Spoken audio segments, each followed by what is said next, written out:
And months after the Supreme Court of India's judgment on the entry of women of all ages in the Sabarimala temple, the temple board has now finally relented, it seems. The temple board has told India's Supreme Court that it now accepts the entry of women of the menstruating age into the Lord Ayyappa temple. And this is the big breaking news coming in at this point. Kartikeya Sharma and Jessica Taneja, my colleagues, are now joining us live for the very latest on this. And Jessica, first to you, what is the latest that happened in court? We believe that the court has reserved its order for now. Yes, the court has reserved the order for now on the review pleas filed by the petitioners who had, in fact, not very happy with the judgment. But interesting to note here, Bhairavi, is the fact that Travancore Devaswom Board, when the Constitution Bench was hearing the matter last September, they had come out in court and said that they were against the entry of women in Sabarimala temple. And in an interesting turn of events today, they told the court that they're not against the judgment and they don't even want to review. They want to respect the Supreme Court's judgment. So, of course, that came as a surprise for Justice Indu Malhotra. Remember, the only dissenting judge in the judgment that was penned down, which allowed the entry of women or menstruating women inside the Sabarimala temple. She quizzed the lawyer and said that why has the board changed its mind all of a sudden? And that's when the lawyer replied that that is what the board wants as of now, and they want to respect the judgment, and they've already filed an application to that effect as well. So that says a lot, Bhairavi. Right, Jessica. Kartikeya is also with us. And Kartikeya, now this really changes the course of this case in court, in the Supreme Court. Indu Malhotra, of course, being unhappy with the change of events as far as the the board is concerned. But what do you think really changed? The Kerala government, of course, today also staying the course, saying that there should be no rethink as far as the court's judgment is concerned. Devaswom Board comes as a surprise.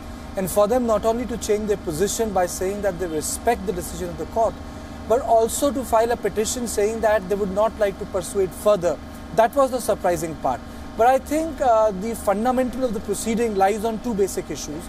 In our constitution, the right to propagate one's own religion, practice it, is guaranteed. It's a constitutional guarantee, a sovereign guarantee. But similarly, there is an article in our constitution which guarantees that there will be no discrimination on the basis of color, caste, creed and sex. Now, most of the lawyers who were on the side of Devaswom Board were saying that unless and until the discrimination or set practice borders on criminality, you cannot interfere in one's religion, because Hinduism is a very diverse and a complex system of belief.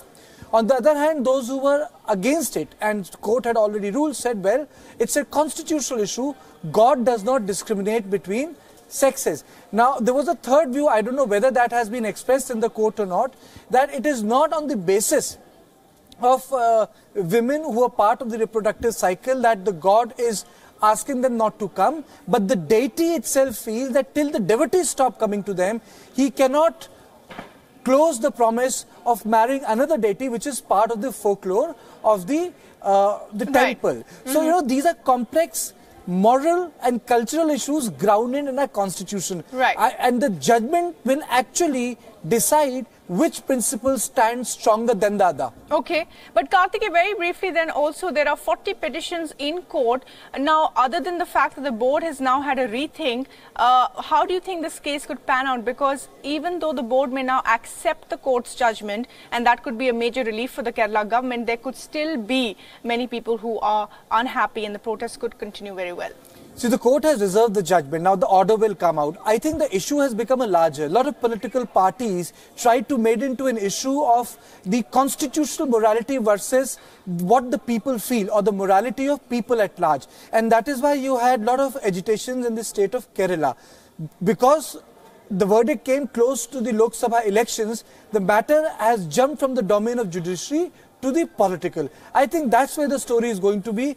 I cannot prejudge the judgment of the Honorable Court, but going by the sort of conversation with the judges had with the lawyers, we all know where the judgment is going to head to. All right, Kartikeya, thanks very much indeed for joining us for the latest there. So big developments there. Jessica, thanks very much indeed as well, joining us from the Supreme Court.